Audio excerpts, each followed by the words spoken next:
Premier livre de Samuel, chapitre 20. David s'enfuit de Najoth près de Rama. Il alla trouver Jonathan et dit: « Qu'ai-je fait? Quel est mon crime? Quel est mon péché aux yeux de ton père pour qu'il en veuille à ma vie ?» Jonathan lui répondit: « Loin de là, tu ne mourras point. Mon père ne fait aucune chose, grande ou petite, sans m'en informer. Pourquoi donc mon père me cacherait-il celle-là? Il n'en est rien. » David dit encore en jurant: « Ton père sait bien que j'ai trouvé grâce à tes yeux. » Et il aura dit: « Que Jonathan ne le sache pas, cela lui ferait de la peine.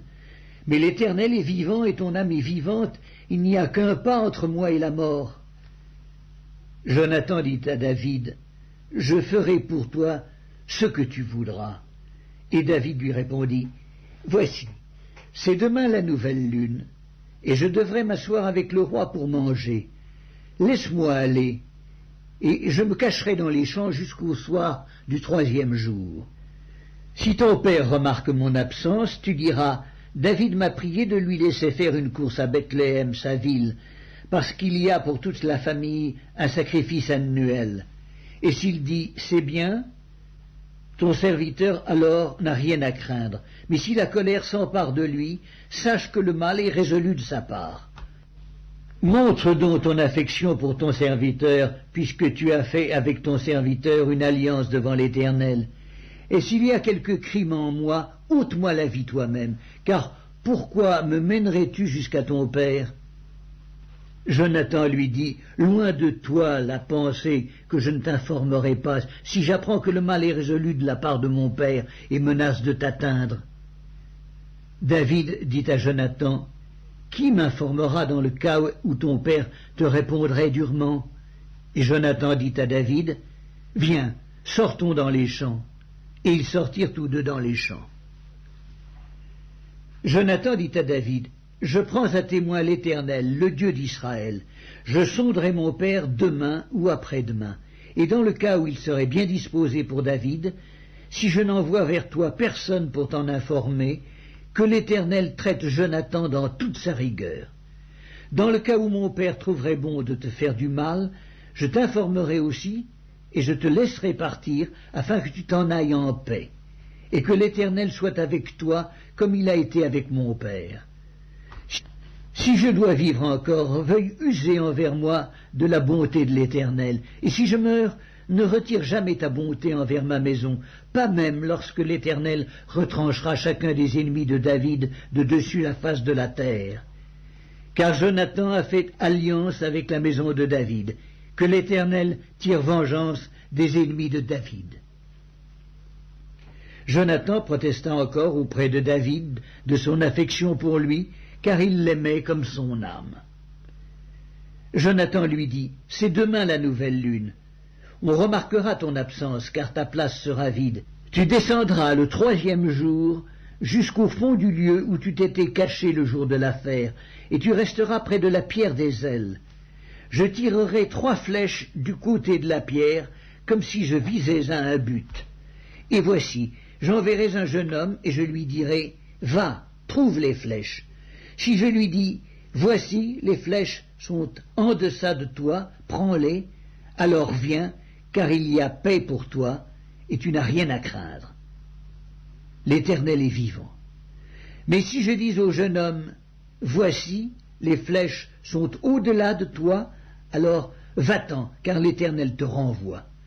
L'Éternel est à jamais témoin de la parole que nous nous sommes donnée l'un à l'autre. » David se cacha dans les champs, c'était la nouvelle lune, et le roi prit place au festin pour manger.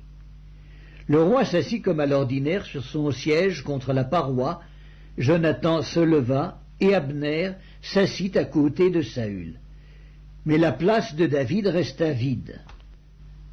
Saül ne dit rien ce jour-là, car, pensa-t-il, c'est par hasard. Il n'est pas pur, certainement il n'est pas pur. Le lendemain, second jour de la nouvelle lune, la place de David était encore vide.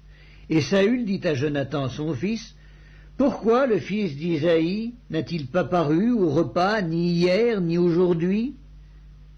Jonathan répondit à Saül: « David m'a demandé la permission d'aller à Bethléem. Il a dit, laisse-moi aller, je te prie, car nous avons dans la ville un sacrifice de famille, et mon frère me l'a fait savoir. Si donc j'ai trouvé grâce à tes yeux, permets que j'aille en hâte voir mes frères. C'est pour cela qu'il n'est point venu à la table du roi.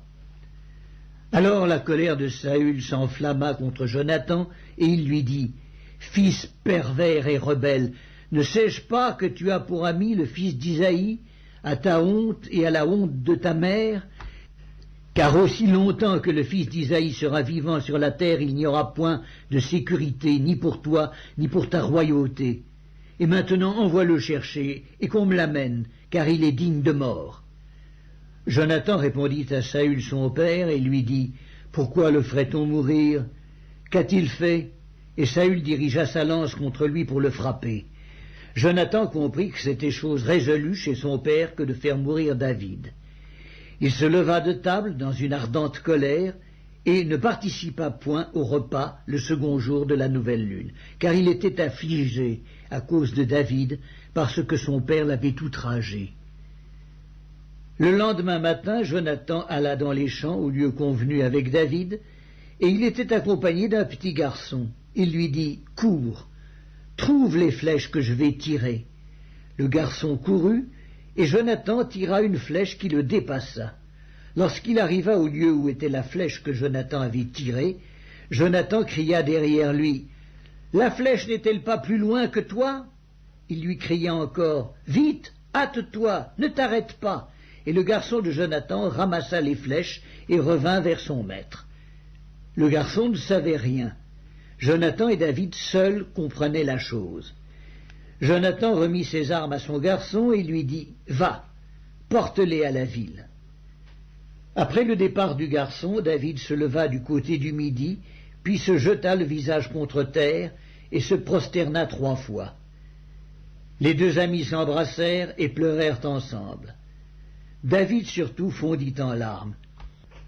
Et Jonathan dit à David, « Va en paix, maintenant que nous avons juré l'un et l'autre, au nom de l'Éternel, en disant que l'Éternel soit à jamais entre moi et toi, entre ma postérité et ta postérité. » David se leva et s'en alla, et Jonathan rentra dans la ville.